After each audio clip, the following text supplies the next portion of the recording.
بسم اللہ الرحمن الرحیم۔ شروع اللہ کے نام سے جو بڑا مہربان اور نہایت ہی رحم کرنے والا ہے۔ صلو علی الحبیب صلی اللہ تعالی علی محمد۔ مجھے اپنے ساتھ ساتھ لوگوں کی اصلاح کی کوشش کرنی ہے انشاءاللہ عز و جل۔ تو چلیے آئیے آج ہم اپنی ویڈیو کا آغاز کرتے ہیں۔ السلام علیکم ورحمۃ اللہ وبرکاتہ۔ میری عزیز ساتھیوں، خوش آمدید علم و ایمان کے ساتھ۔ آج ہم تجوید آسان انداز میں سبق نمبر 3 کریں گے۔ پچھلے سبق میں ہم نے حروف مرکبات کے بارے میں سیکھا اور آج ہم بات کریں گے ایک اہم موضوع پر، اہم سبق پر، وہ ہے کیا؟ حرکات، یعنی زبر زیر پیش کے بارے میں بات کریں کہ آخر زبر زیر پیش ہے کیا؟ حرکات کسے کہتے ہیں؟ جب ہم کسی حرف پر آواز پیدا کرتے ہیں تو اس آواز کی اونچ نیچ یا حرکت کو حرکات کہتے ہیں۔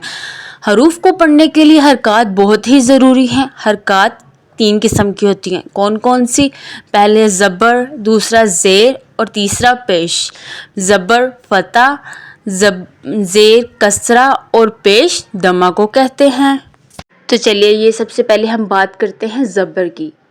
جب کسی حرف کے اوپر یہ نشانی ہو تو اسے زبر کہتے ہیں، جیسے حمزہ زبر آ، با زبر با، تا زبر تا، سا زبر سا۔ یہ زبر ادا کرتے وقت آواز ہمیشہ اوپر کی طرف کھلتی ہے، جیسے با زبر با کو پڑھتے وقت ہونٹ کھلتے ہیں۔ پریکٹس کریے دوبارہ۔ حمزہ زبر آ، با زبر با، تا زبر تا، سا زبر سا۔ تو چلیے آئیے اب آتی ہے بات کرتے ہیں ہم زیر کی۔ جب کسی حرف کے نیچے یہ نشانی ہو تو اسے زیر کہتے ہیں، مثلاً حمزہ زیر ای، با زیر بی، تا زیر تی، سا زیر سی۔ زیر پڑھتے وقت یہ آواز نیچے کی طرف جاتی ہے، یعنی زبر کی آواز اوپر کی طرف کھلتی ہے اور زیر کی آواز نیچے کی طرف کھنچتی ہے۔ جیسے دوبارہ ریپیٹ کریے، حمزہ زیر ای، با زیر بی۔ تو چلے آئیے اب ہے تیسری حرکت۔ تیسری حرکت کیا ہے؟ پیش۔ جب کسی حرف کے اوپر یہ گول نشانی ہو تو اسے پیش کہتے ہیں، مثلاً حمزہ پیش او، با پیش بو، تا پیش تو، سا پیش سو۔ پیش ادا کرتے وقت آواز ہونٹوں کو گول کر کے نکالی جاتی ہے۔ جب بھی ہم پیش ادا کریں گے تو ہماری آواز ہونٹوں کو گول کر کے نکالی جائے گی۔ ہم چلے آئیے ریپیٹ کرتے ہیں، حمزہ پیش او، با پیش بو۔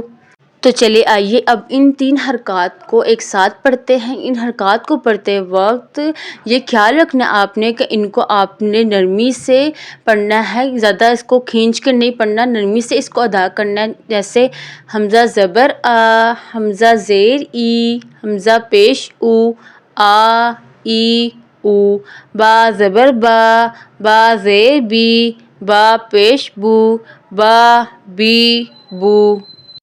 تا زبر تا، تا زیر تی، تا پیش تو، تا تی تو۔ سا زبر سا، سا زیر سی، سا پیش سو، سا سی سو۔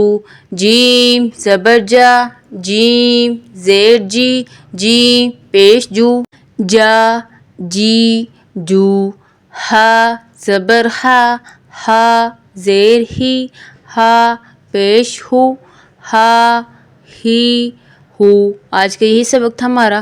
تو پیاری بہنوں، آج آپ نے سیکھ لی ہے زبر زیر اور پیش کی پہچان اور تلفظ کیسے ہوتا ہے، اس کو کیسے پڑھتے ہیں۔ باقی جتنے بھی الفاظ رہ گئے ہیں آپ نے ان کی پریکٹس کرنی ہے اور ان کو سیکھنا ہے اور بار بار ریپیٹ کرنا ہے۔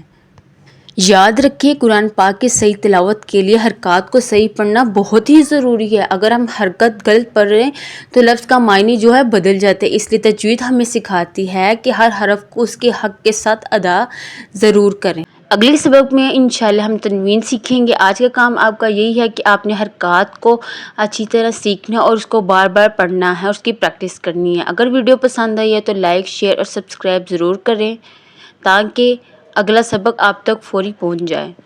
آخر میں دعا ہے اللہ تعالی ہمیں قرآن پاک صحیح پڑھنے اور سمجھنے کی توفیق عطا فرمائے، آمین ثم آمین رب العالمین۔ السلام علیکم ورحمۃ اللہ وبرکاتہ۔ صلو علی الحبیب صلی اللہ تعالی محمد۔